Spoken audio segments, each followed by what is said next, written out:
வணக்கம் ட்ரேடர்ஸ். இன்னைக்கு வந்து நம்ம ப்ரீ மார்க்கெட் ரிப்போர்ட் தான் பார்க்க போறோம். அதாவது நிஃப்டி 50 அண்ட் பேங்க் நிஃப்டி வந்து இன்னைக்கு 14ஆம் தேதி பிப்ரவரி எப்படி மூவ் ஆக போகுதுன்னு. ஸோ அப்போ இன்னைக்கு பார்த்தீங்கன்னா, நமக்கு வந்து நேத்தோட மார்க்கெட் வந்து ஆல்மோஸ்ட் எந்த இடத்துல ஓப்பன் ஆச்சோ, அதே இடத்துல தான் க்ளோஸ் ஆயிருக்கு. ஒரு சின்ன டிஃபரன்ஸ்னால. ஸோ தொடர்ந்து 2வது நாளா மார்க்கெட் வந்து ஓப்பனிங் அண்ட் க்ளோசிங் வந்து சிமிலர் பிரைஸ்ல இருக்கு.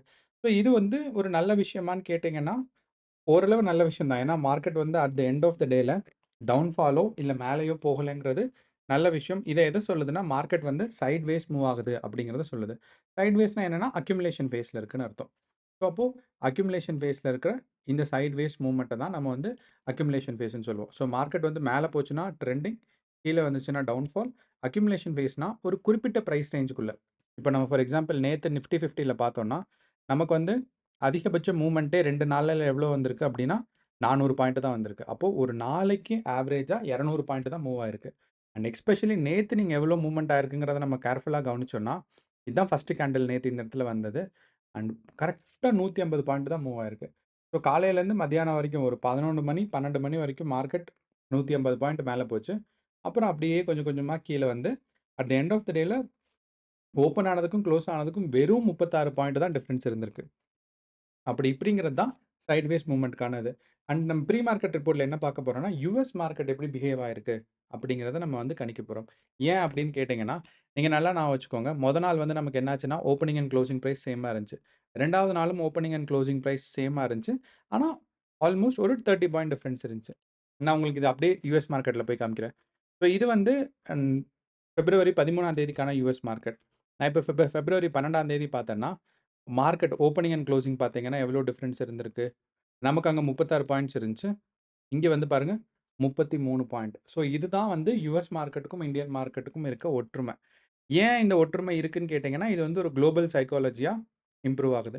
அதே மாரி அதுக்கு மொத நாள் பாருங்க, ஓப்பனிங் இங்க, குளோசிங் இங்க. 20 பாயிண்ட் டிஃபரன்ஸ். நம்மளோட நிஃப்டி 50ல பார்த்தீங்கன்னா, நிஃப்டி 50ல அதுக்கு முன்னாடி நாள். ஸோ இது வந்து நேத்து சொன்னேன் 36 பாயிண்ட்டுன்னு. அதுக்கப்புறம் அதுக்கு முன்னாடி நாள் பார்த்தீங்கன்னா, மார்க்கெட் வந்து இந்த இடத்துல ஓப்பன் ஆயிருக்கும். இதான் ஓப்பனிங் ஆன பாயிண்ட். எண்டிங் மார்க்கெட் வந்து இந்த இடத்துல இருக்கும். 13 பாயிண்ட்.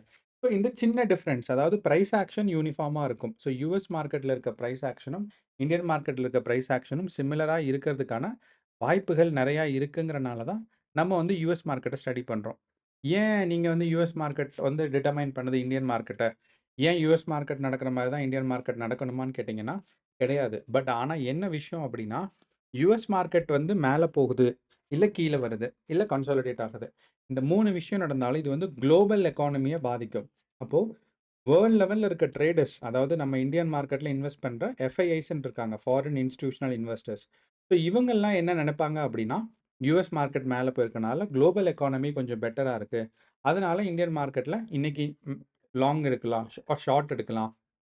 இல்லைன்னா லாங் பொசிஷன் எடுக்கலாம். மார்க்கெட் மேல போனதுக்கப்புறம் ட்ராப் பண்ணிட்டு ஷார்ட் வரலாம். இப்படிங்கிற ஒரு மைண்ட் செட்டுக்கு வருவாங்க. அப்போ யுஎஸ் மார்க்கெட்ல என்ன நடந்து முடிஞ்சிருக்கு அப்படிங்கிறத நம்ம கவனிக்கும்போது, இந்தியன் மார்க்கெட்ட ஓரளவு பிரெடிக்ட் பண்ண முடியும். ஸோ அப்படிதான் கடந்த 3 நாள் நடந்துட்டுருக்கு. 3 நாளுமே பிரைஸ் ஆக்ஷன் பெர்ஃபெக்ட்டா தான் ஃபாலோ ஆயிருக்கு. ஆனா நீங்க என்னென்ன பண்ணணும்னா, யுஎஸ் மார்க்கெட்ல நடக்கிற மாரி இதே பேட்டர்ன் ஃபாலோ பண்ணுமான்னா, கண்டிப்பா கிடையாது. அப்படிப்பட்ட தேவையில்ல. ஆனா starting and ending price action எப்படி போயிருக்கு? அதாவது நமக்கு மொத நாள் பார்த்தீங்கன்னா, இங்க 12ஆம் தேதி யுஎஸ் மார்க்கெட் வந்து ஒரு லோவர் பிரைஸ்லேருந்து ஆரம்பிச்சு மேல போய் திருப்பி ட்ராப் வந்திருக்கு. அதே மாரி தான் நிஃப்டிலயும் நமக்கு நேத்து வந்து பார்த்தீங்கன்னா, மார்க்கெட் வந்து இந்த இடத்துல ஆரம்பிச்சுச்சு. ஸோ மேல போயி ஒரு ட்ராப் வந்து ஒரு 30 பாயிண்ட் டிஃபரன்ஸ்ல ட்ராப் இருக்கு. ஸோ நம்ம இந்த ஒரு சைக்காலஜி அண்ட் இந்த ஒரு பேட்டர்ன தான் ஞாபகம் வச்சுக்கணும். அப்போ இன்னைக்கு என்ன நடந்திருக்கு அப்படின்னு பார்த்தீங்கன்னா, நமக்கு வந்து யுஎஸ் மார்க்கெட் வந்து நான் சொல்லியிருக்கேன். நைட்டு 8 மணிக்கு தொடங்கும். ராத்திரி 2 மணிக்கு முடியும். 2:30க்கு முடியும். அப்போ யுஎஸ் மார்க்கெட் என்ன நடந்திருக்கு அப்படின்னா, ஸ்டார்ட்டிங் வந்து மார்க்கெட் மேல போயி ஒரு புல் பேக் எடுத்து தொடர்ந்து வந்து மார்க்கெட் வந்து ட்ரெண்டிங்கா தான் இருந்திருக்கு.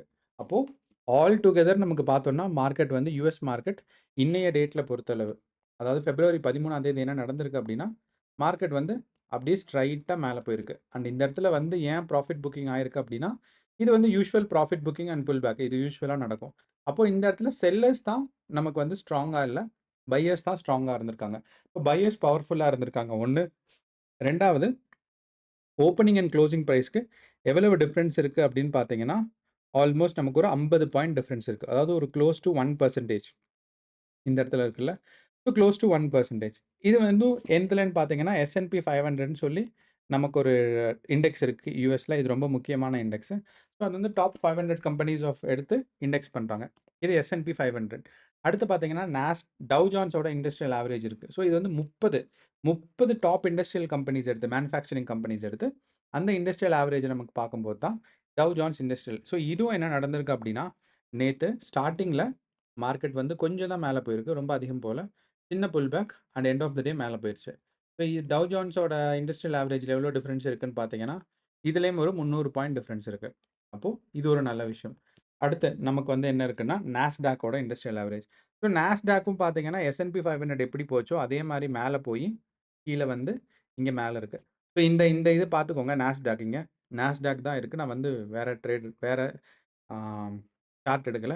நான் இப்ப S&P 500 மாத்துறேன். அப்படியே காப்பி அடிச்ச மாரி இருக்கு. ரொம்ப சின்ன டிஃபரன்ஸ்ல. நீங்க பார்த்தீங்கன்னா தெரியும். ஸோ, அப்போ இந்த 2மே சிமிலரா இருக்கனால, நம்மளோட இந்தியன் மார்க்கெட்டும் இன்னைக்கு ஒரு 50, 60 பாயிண்ட் மேல போறதுக்கான வாய்ப்பு இருக்கு. இதுதான் நம்ம தெரிஞ்சுக்க வேண்டியது. அப்போ இது வந்து நம்ம வந்து ஒரு மார்க்கெட் சைக்காலஜி. அப்போ இத வந்து நம்ம எப்படி நம்மளோட நிஃப்டி 50ல அப்ளை பண்றது அப்படின்னு பார்த்தீங்கன்னா, நம்ம நிஃப்டி 50ல மார்க்கெட் வந்து நம்ம வந்து 3 டிஃபரண்டான ஒரு சப்போர்ட் அண்ட் ரெசிஸ்டன்ஸ் வச்சிருக்கோம். ஒண்ணு வந்து நமக்கு இப்ப இருக்கிறது 23, 20ல. ஸோ அப்போ மார்க்கெட் மேல போணும்னா ஃபர்ஸ்ட் சப்போர்ட் என்னன்னா 23, 100ம் இந்த இடத்துல இருக்கும். 23, 100ம் அதுக்கடுத்து மேல போனா 23, 150ம். இதுதான் வந்து நம்ம மார்க்கெட்ல பார்க்குற ஃபர்ஸ்ட் சப்போர்ட் அண்ட் ரெசிஸ்டன்ஸ். அப்போ மார்க்கெட் டவுன்ஃபால் ஆனா என்ன ஆகும் அப்படின்னு கேட்டீங்கன்னா, ஆ 23,000மும் அதுக்கு கீழ வந்தா 23,900மும் இருக்கு.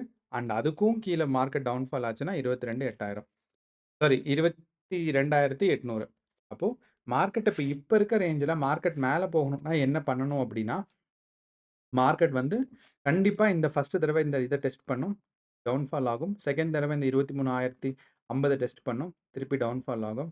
தேர்ட் தடவ கண்டிப்பா மேல போயி குறைஞ்சபட்சம் 23,100 அளவுக்கு போறதுக்கான வாய்ப்பு நெறையா இருக்கு. ஸோ இத நீங்க ஞாபகம் வச்சுக்கணும். சப்போஸ் இந்த யுஎஸ் மார்க்கெட் மாரி ஃபார்ம் ஆகுது அப்டின்னா. 2வது மார்க்கெட் சப்போஸ் டவுன்வர்ட்ஸ் போகுது அப்டின்னாலுமே, நீங்க என்ன பண்ணணும் அப்டின்னா, டவுன்வர்ட்ஸ் கீழ போனாலுமே, மார்க்கெட் வந்து இந்த 23,000த்த வந்து மினிமம் 1 தடவ இல்லன்னா 2 தடவையாவது டெஸ்ட் பண்ணி தான் மார்க்கெட் கீழ வரும். அண்ட் கண்டிப்பா இந்த ரேஞ்ச் வந்ததுக்கப்புறம் மார்க்கெட் பவுன்ஸ் ஆயி ஹையர்ல தான் முடியும். அத நல்லா ஞாபகம் வச்சுக்கோங்க. ஸோ இன்னைக்கு மார்க்கெட் எந்த இடத்துல தொடங்குதோ, அங்கிருந்து 50 point at the end of the டேல மேல முடியும். ஸோ இதுதான் நம்மளோட பிரெடிக்ட் பண்ற முக்கியமான சைக்காலஜி. நமக்கு வந்து யோசிச்சுக்கலாம் மார்க்கெட் வந்து சப்போஸ் கேப் டவுனா ஓப்பன் ஆகுதுன்னு. கண்டிப்பா ஒரு 150 பாயிண்ட் இல்லன்னா ஒரு ஒரு ஒரு 0.5% 0.6% மேல முடியறதுக்கான வாய்ப்பு நெறையா இருக்கு. ஸோ இதுதான் வந்து நிஃப்டி 50ல. அதே மாரி நம்ம பேங்க் நிஃப்டி பார்த்தாலும் சேம் சைக்காலஜி தான். டீட்டெயில் அனாலிசிஸ் வந்து நம்ம நேத்து வீடியோ போட்டிருந்தோம். ஸோ அதில வந்து டீட்டெயில் அனாலிசிஸ் எந்தெந்த சப்போர்ட் ரேஞ்ச்லாம் இருக்குங்கிறத பார்த்திருந்தோம். ஸோ இப்ப நமக்கு பேங்க் நிஃப்டி பார்த்தீங்கன்னா 49,300ல இருக்கு. இங்கிருந்து சப்போர்ட் எடுத்தா இங்க சப்போர்ட் 49,300ல சப்போர்ட் எடுத்துட்டு, மார்க்கெட் வந்து 49,500ம் திருப்பி ஒரு புல் பேக் எடுக்கும். திருப்பி 49,800 வரைக்கும் போறதுக்கான வாய்ப்பு இருக்கு. ஸோ, அப்போ இதுதான் வந்து பேங்க் நிஃப்டில. அப்போ நீங்க ஃபர்ஸ்ட் தடவ பொசிஷன் எடுக்கிறீங்க அப்டின்னா, நீங்க எது வரைக்கும் கிராஸ் பண்றதுக்கு வெயிட் பண்ணணும்? லாங் பொசிஷன் எடுக்கிறீங்கன்னா, கண்டிப்பா நீங்க வந்து 49,500 கிராஸ் பண்ற வரைக்கும் வெயிட் பண்ணணும். ஸோ, நீங்க வந்து லாங் பொசிஷன் மேல போறீங்க அப்டின்னா, இந்த பிரைஸ் ரேஞ்சுக்கு மேல நீங்க லாங் பொசிஷன் போணும். அதுதான் என்னோட ஒரு ஒரு அட்வைஸ்ன்னு சொல்லலாம். அதான். ஸோ நான் கன்ஃபார்மா சொல்லல. நீங்க உங்களோட டெசிஷன் தான். பட் இருந்தாலும் என்னோட ஒரு ஒப்பீனியன் கேட்டீங்கன்னா, நான் வந்து இத தான் சொல்லுவேன். ஸோ 49,500க்கு மேல போனா தான் நீங்க லாங் பொசிஷன் எடுக்கணும். ஷார்ட் பொசிஷன் போணும்னா கண்டிப்பா 49,300க்கு கீழ வரணும். என்ன சப்போஸ் இதுக்குள்ளேயே நின்றுமான்னா, கண்டிப்பா பேங்க் நிஃப்டி அப்படி நிக்கிறதுக்கு வாய்ப்பே இல்ல. ஸோ அப்ப நீங்க ஷார்ட் போகணும். மார்க்கெட் வந்து நீங்க வந்து கீழ ஃபால் ஆக போது. ஷார்ட் ஆகும்னு நெனச்சீங்கன்னா, இந்த பிரைஸ் ரேஞ்ச் வச்சுக்கோங்க. ஸோ 49 சாரி 49,300ங்கிற பிரைஸ் ரேஞ்ச கீழ வரணும். அப்படி கீழ வந்துச்சுன்னா, நீங்க ஒரு 50% ப்ராஃபிட் என்ன பண்ணணும்னா, இந்த 49,000த்துல வந்து புக் பண்ணணும். அடுத்த மீதி 50% ப்ராஃபிட் வந்து அதுக்கு கீழ போய் எண்ட்ல எங்க முடியுதோ அங்க புக் பண்ணணும். ஆனா மார்க்கெட் மேல போகுது அப்படின்னா, நீங்க என்ன பண்ணணும்னா, கண்டிப்பா நீங்க வந்து இந்த 49,000த்த வெயிட் பண்ணணும் கிராஸ் ஆறதுக்கு. ஏன்னா 2, 3 தடவ டெஸ்ட் பண்ணணும். 3 மார்க்கெட் மேல போனதுக்கப்புறம் இந்த 49,800ன்னு இருக்கு. அந்த இடத்துல நீங்க 70% ஆஃப் த ஸ்டாக்ஸ நீங்க வந்து ப்ராஃபிட் புக் பண்ணிரணும். மீதி ஒரு 30% மட்டும் ஹோல்ட் பண்ணீங்க. மார்க்கெட் டவுன்ஃபால் ஆச்சுன்னா வித்துருங்க. அப்படி இல்லன்னா, நீங்க வந்து ஆல்மோஸ்ட் இந்த 50,000 வரைக்கும் போலாம். அப்போ இன்னைக்கு மார்க்கெட் 50,000 வரைக்கும் போனா ரொம்ப சந்தோஷம் தான். ஸோ நம்ம வந்து பார்க்கலாம் பேங்க் நிஃப்டி அண்ட் நிஃப்டி வந்து இன்னைக்கு மேல போகுமான்னு சொல்லிட்டு. சப்போஸ் உங்களோட கணிப்பு எதுவும் இருக்கு, இல்ல உங்களோடது வந்து இல்ல இந்த மாரி நடக்கலாம் வித்தியாசமா, இல்ல சப்போர்ட் லெவல்ஸ் எதுவும் மாறி இருக்கு அப்படின்னு நீங்க சொன்னீங்கன்னா, அது உங்க கமெண்ட்ஸ்ல பதிவு பண்ணுங்க. ஸோ எனக்கும் பயனுள்ளதா இருக்கும். அதே மாரி நம்மளோட வியூவர்ஸ்க்கும் பயனுள்ளதா இருக்கும். நம்ம நண்பர் ஒருத்தர் கேட்டிருந்தாரு, எல்&டியோட ஆப்ஷன்ஸ் என்ன ஆச்சுன்னு சொல்லி. ஸோ எல்&டியோட ஆப்ஷன்ஸ் வந்து பார்க்கலாம். நம்ம ஒரு நிமிஷம் நான் லாகின் பண்ணிக்கிறேன். நம்ம ஆப்ஷன் சார்ட் பார்க்கறதுக்கு முன்னாடி எல்&டியோட சார்ட் பார்த்துடலாம். ஸோ எல்&டியோட சார்ட் வந்து எல்டின்னு நீங்க குடுத்தீங்கன்னா போதும். லார்சன் அண்ட் டியூப்ரோ அதில வந்துரும். ஸோ இந்த லார்சன் அண்ட் டியூப்ரோல பார்த்தீங்கன்னா, இப்ப இருக்கிற சப்போர்ட் அதாவது இப்ப வந்து எந்த பிரைஸ்ல இருக்குன்னா, 3256ல இந்த பிரைஸ் இருக்கு. ஸோ அவரு என்ன சொல்லியிருந்தாருன்னா, 3250ல தான் வாங்கியிருந்தேன் அப்படிங்கிற மாரி சொல்லியிருந்தாரு. ஸோ கரெக்ட்டா அவரு என்ன சொல்லியிருந்தாருன்னா, 3350ல கால் வாங்கியிருக்காரு. ஸோ ஆப்ஷன்ஸ் தான். ஸோ கால் ஆப்ஷன் வாங்கியிருக்காரு. வாங்கும்போது அதோட பிரைஸ் வந்து ரூ. 35 இருந்துச்சு. இப்ப அதோட பிரைஸ் வந்து பார்த்தீங்கன்னா, ரூ. 24 குறைஞ்சிருக்குன்னு. ஸோ அப்போ ரூ. 10 ஆப்ஷன்ல பிரைஸ் குறைஞ்சிருக்கு. அண்ட் மார்க்கெட் பார்த்தீங்கன்னா, ஒரு 100 பாயிண்ட்ஸ் கீழ இருக்கு. அப்போ 3350 இந்த இடத்துல மார்க்கெட் போகும்ன்னு சொல்லி, அவரு வந்து ரூ. 35க்கு ஒரு ஆப்ஷனோட ஒரு ஒரு லாட்டோட பிரைஸ்ல அவரு வாங்கியிருக்காரு. அது ஒரு லாட் இல்ல. ஒரு ஒரு ஸ்டாக்கோட பிரைஸ் வந்து அவ்வளோன்னு சொல்லி வாங்கியிருக்காரு. எனக்கு தெரிஞ்சு நீங்க லிவரேஜ் ரொம்ப எடுத்திருக்கீங்கன்னு நெனைக்கிறேன். லிவரேஜ் 10x எடுத்திருக்கீங்க. ஸோ அது வந்து தப்பு. மேக்ஸிமம் ஒரு 5x லிவரேஜ் எடுங்க. அதுக்கு மேல லிவரேஜ் எடுக்காதீங்க. சப்போஸ் நீங்க 5x எடுத்திருந்தீங்கன்னா சந்தோஷம். எனக்கு அதுல ஒரு பிரச்சனை இல்ல. அண்ட் நம்ம மார்க்கெட் மேல போகுமான்னு கேட்டீங்கன்னா, போறதுக்கான வாய்ப்பு நெறைய இருக்கு. ஏன் அப்படின்னா, நமக்கு இந்த இடத்துல ஒரு சப்போர்ட் ஜோன் பார்க்குறோம்ல. இந்த இடத்துல ஒரு சப்போர்ட் ஜோன். இந்த சப்போர்ட் ஜோன் வந்து ஹிஸ்டாரிக்கலாவே ரொம்ப ஸ்ட்ராங்கான சப்போர்ட் ஜோன். நம்ம வந்து இப்போ ஒரு 1 இயர் சார்ட் எடுக்கிறேன். ரீசெட் பண்ணிட்டு, கொஞ்சம் இத வந்து கம்மி பண்ணிக்கிறேன். இங்க பார்த்தீங்கன்னா தெரியும். ஸோ இப்ப இருக்க இந்த இடத்துல இருக்க ஒரு சப்போர்ட் ஜோன். நான் கொஞ்சம் இத கீழ இறக்கி வச்சேன்னா, பெர்ஃபெக்ட்டா இருக்கு. அப்போ இந்த 3250, 60 இந்த ரேஞ்சோட சப்போர்ட் வந்து ரொம்ப ஸ்ட்ராங்கான சப்போர்ட்டா இருக்கு. அப்போ ஒரு ஸ்ட்ராங்கான சப்போர்ட்டா இருக்கும்போது, இங்க இருந்து மார்க்கெட் கீழ போச்சுன்னா, 1 இயர்க்கு கீழ போயிரும். ஸோ கடந்த டிசம்பர் மாசம் எவ்வளோ இடத்துல இருந்துச்சோ, டிசம்பர் 23 எவ்வளோ இருந்துச்சோ, அதுக்கும் கீழ போயிரும். ஸோ அப்படின்னு பார்த்தா, நமக்கு ஒரு 1 வருஷமும், ஒரு 1 மாசமும் பின்னாடி போற மாரின்னு வச்சுக்கோங்களேன். ஸோ அந்த மாரி. ஸோ அப்போ இந்த லெவல்ல இருந்து இது ரொம்ப கிரிட்டிக்கலான சப்போர்ட். இந்த சப்போர்ட்ட நெறையா தடவ டெஸ்ட் பண்ணியிருக்கு. நீங்க இந்த பிரைஸ் ரேஞ்ச் எடுத்து பார்த்தீங்கன்னா தெரியும். 1, 2, 3, 4, 5, 6 6 தடவ டெஸ்ட் பண்ணியிருக்கு. 6 தடவ டெஸ்ட் பண்ணியுமே எல்லா தடவையும் மேல தான் போயிருக்கு. அப்போ இந்த தடவையும் மேல போகும்னு எதிர்பார்க்கலாம் 1. 2வது இப்ப நம்ம வந்து ஒரு 15 மினிட்ஸ் கேண்டில் டைம் ஃப்ரேம் வச்சுட்டு மார்க்கெட்ட பார்த்தோம்னா, எல்&டி ஒரு நாளைக்கு ஆவரேஜா எவ்வளோ பாயிண்ட்ஸ் மூவ் ஆகுதுன்னு பார்க்குறோம். ஸோ நமக்கு வந்து இந்த இடத்துல 10ஆம் தேதி முடியும்போது 11ஆம் தேதி ஒரு 7 பாயிண்ட்ஸ் மூவ் ஆயிருக்கு. ஓகே. ஒரு நல்ல ட்ரெண்டிங்கான இருக்க மார்க்கெட்ல எல்&டி. ஓகே. 4ஆம் தேதி நல்ல ட்ரெண்டிங்கா இருந்திருக்கு. அப்போ மார்க்கெட்ல 4ஆம் தேதி ட்ரெண்டிங்கா இருக்கும்போது, பாயிண்ட்ஸ் வந்து எவ்வளோ மூவ் ஆயிருக்கு அப்படின்னு பார்த்தீங்கன்னா, ஒரு 150 பாயிண்ட்ஸ் மூவ் ஆயிருக்கு. அப்போ நமக்கு இப்போ ஒரே ஒரு விஷயம் தான். ஓகே. அதே மாரி ஒரு நல்ல டவுன்ஃபால்ல இருக்கப்போ, எவ்வளோ தடவ பாயிண்ட்ஸ் மூவ் ஆயிருக்குன்னு நம்ம ஒரு ரீசென்ட்டான டவுன்ஃபால், இல்ல ரீசென்ட்டான அப் பார்த்தாலும், இது மார்க்கெட் இங்க ஓப்பன் ஆயி, இங்க க்ளோஸு 50 பாயிண்ட்ஸு.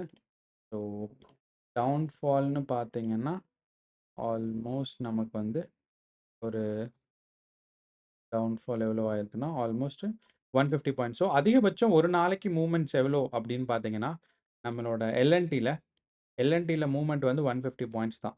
அப்பன்னா ஒரே ஒரு விஷயம் தான். இன்னைக்கு நீங்க காலையில பார்க்கலாம். ஏன்னா நமக்கு வந்து எல்&டிக்கு எக்ஸ்பைரி வந்து இன்னைக்கு இல்லன்னு தோணுது எனக்கு. எப்படியும் வெள்ளிக்கிழமை இருக்காது. கண்டிப்பா. அப்போ இங்க இருக்கு. அப்போ 150 பாயிண்ட்ஸ் இங்கிருந்து மேல புல்லிஷா மூவ் ஆனா தான், உங்களுக்கு வந்து 3250 அந்த அந்த பிரைஸ் ரேஞ்ச நீங்க எடுக்க முடியும். ஸோ 3350 அவர் சொல்லியிருந்தாரு. 3350 இந்த பக்கம்.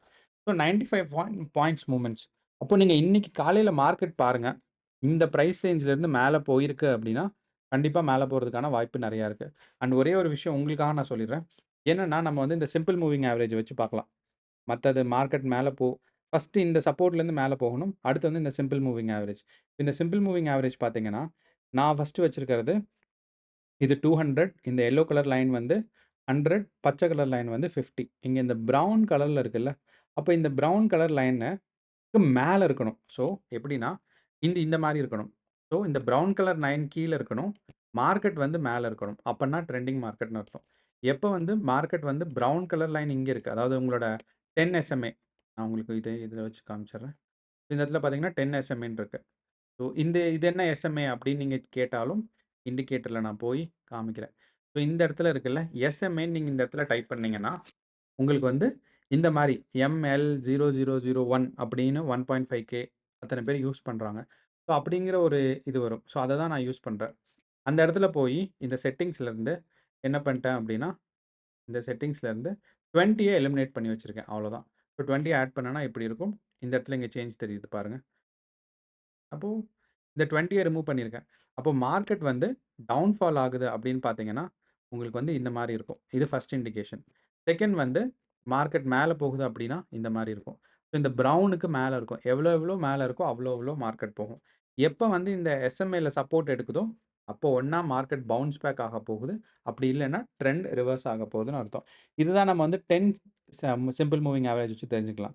அண்ட் நீங்க சிம்பிள் மூவிங் ஆவரேஜ் இன்ட்ராடேக்கு யூஸ் பண்றீங்கன்னா, தயவு செய்து 3 மினிட்ஸ் கேண்டில்ல யூஸ் பண்ணுங்க. ஏன் அப்படின்னா, 15 மினிட்ஸ் கேண்டில் எடுத்தீங்கன்னா, ஒரு நாளைக்கே 24 கேண்டில் தான் வரும். அப்போ உங்களுக்கு லாஸ்ட் 1 ஹவர் நீங்க கால்குலேட் பண்ணணும்னா, எப்படி நீங்க வந்து பார்க்க முடியும்? ஸோ, இப்ப லாஸ்ட் ஒரு 1 ஹவர் கால்குலேட் பண்ணணும்னா, நீங்க 3 மினிட்ஸ் கேண்டில் எடுத்தீங்கன்னா, 1/2 மணி நேரத்தில உங்களுக்கு 10 கேண்டில் வரும். அப்ப லாஸ்ட் 1 ஹவருக்கு 20 கேண்டில்ஸ் வரும். அப்ப அதுதான் பெட்டர் ரிசல்ட்டா இருக்கும். இதனால தான்.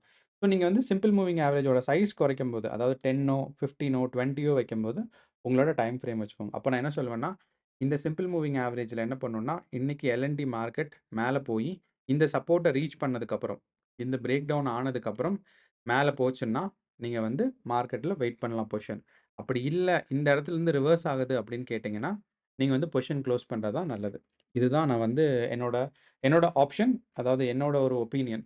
அண்ட் நம்மளோட ஓப்பன் செயின் அனாலிசிஸ்ல நமக்கு பார்க்கும்போதுமே, மார்க்கெட் பார்த்தீங்கன்னா, மேல போற மாரி தான். இது வந்து நிஃப்டி. நம்ம வந்து எல்டி ஓப்பன் செயின் அனாலிசிஸ்ல பார்த்தீங்கன்னா, நமக்கு வந்து இப்போ அட் த மனிலேருந்து மார்க்கெட் மேல போறதுக்கான வாய்ப்பு தான் இருக்கு. நீங்க பார்த்தீங்கன்னா தெரியும். இந்த இடத்துல கால் ஆப்ஷன்ஸ் தான் நெறைய பேர் வாங்கி வச்சிருக்காங்க. அப்போ இந்த இடத்துல கால் தான் நெறையா இருக்கு. அதாவது 23,250லேருந்து 23,350 போறதுக்கு ஒரே ஒரு சப்போர்ட் தான் இருக்கு. அண்ட் இத ஈஸியா பிரேக் பண்ணிரும். இந்த 3,300ங்கிறத கண்டிப்பா இன்னைக்கு வந்து மார்க்கெட் இந்த ஒரு சப்போர்ட் ரேஞ்ச் மட்டும் மேல போயிடுச்சு அப்படின்னா, மார்க்கெட் வந்து 350 வந்துரும். உங்களுக்கு நல்ல ப்ராஃபிட்க்கான சான்சஸ் நெறையா இருக்கு. அண்ட் மார்க்கெட் டவுன் சைட் போச்சுன்னா, யோசிக்காம வித்துருங்க. ஏன்னா இந்த பாயிண்ட்ட கிராஸ் ஆயிடுச்சுன்னா மார்க்கெட், அதாவது 250 கிராஸ் ஆயிடுச்சு திருப்பியும். இல்லன்னா 200 ஆ ஆமா. மு அ 3250 கிராஸ் ஆயிடுச்சுன்னா, நீங்க அட்லீஸ்ட் ஒரு 50% விக்கிறது நல்லதுன்னு சொல்லுவேன். ஸோ தட் நம்ம வந்து லாஸ் அவாய்ட் பண்ண முடியும். சப்போஸ் இன்னும் கொஞ்சம் நீங்க லாஸ் அவாய்ட் பண்ண வேண்டாம் அப்படின்னு எக்ஸ்பெக்ட் பண்ணீங்கன்னா, ஸ்ட்ராடல் எடுங்க. அப்படின்னா எவ்வளோ கால் ஆப்ஷன் எடுத்திருக்கீங்களோ, அதுக்கு ஆப்போசிட்டா புட் ஆப்ஷன் எடுத்தீங்கன்னா, இதுக்கு பேர் ஸ்ட்ராடல்ன்னு சொல்லுவாங்க. ஸோ உங்களுக்கு வந்து லாஸ வந்து குறைக்கலாம். அவ்வளோதான் நண்பர்களே. இதுதான் நம்மளோட நிஃப்டி 50 அண்ட் பேங்க் நிஃப்டியோட அனாலிசிஸ். அண்ட் எல்&டி வந்து நம்ம நண்பர் ஒருத்தரு ஸ்பெஷலா கேட்டிருந்தாரு. அதனால நான் வந்து அனாலிசிஸ் நான் சொன்னேன். ஸோ உங்களுக்கு வேற ஏதாவது இதே மாரி அனாலிசிஸ் பண்ணணும்னா, நீங்க வந்து கமெண்ட்ஸ்ல போடுங்க. நான் வந்து அதுக்கு பண்றேன். அப்புறம் தொடர்ந்து இந்த வீடியோ பார்க்கறதுக்கு அதே மாரி உங்களோட ஸ்டாக்ஸும் நிஃப்டி 50 அண்ட் பேங்க் நிஃப்டியோட அனாலிசிஸ் தெரிஞ்சுக்கிறதுக்கு சேனலை சப்ஸ்கிரைப் பண்ணுங்க. உங்க ஃப்ரெண்ட்ஸ் அண்ட் ஃபேமிலி யாராவது ட்ரேட் பண்ணிருந்தாங்கன்னா, அவங்களுக்கு இந்த வீடியோ ஷேர் பண்ணுங்க. கண்டிப்பா பயனுள்ளதா இருக்கும். All the best. இன்னைக்கு வந்து நல்லா ட்ரேட் பண்ணுங்க. நன்றி. வணக்கம்.